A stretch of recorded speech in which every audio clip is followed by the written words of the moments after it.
Good morning, children. Today we will continue with the bookwork of the poem.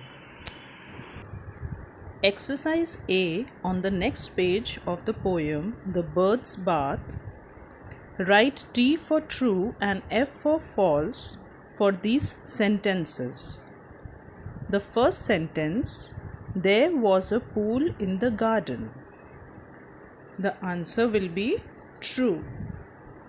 Second one, the pool was lined with petals. The answer is false.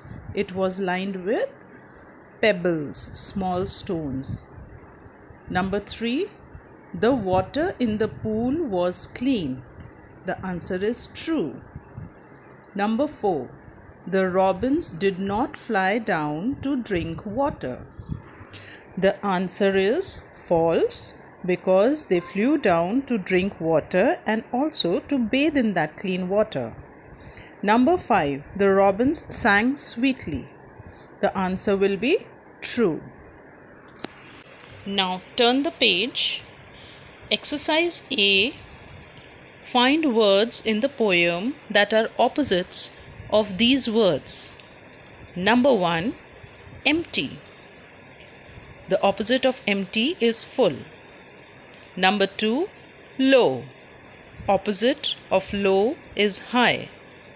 Number 3, up. Opposite of up is down. And the last one, number 4, dull. The opposite of dull is bright. Now we come to exercise B. Imagine you are in a garden. Write 3 things that you see and 3 things that you hear. Now I have written out 3 points for the things that I see.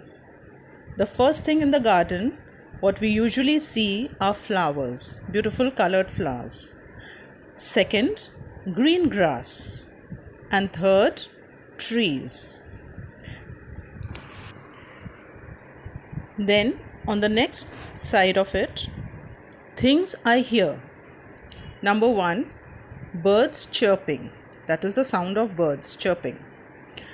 Number 2, water gurgling. The sound of water sometimes when there is a little fountain around. And the third one, wind rustling. Rustling is the sound of wind. Now children, you will do all these exercises very neatly in your books. Thank you and have a nice day.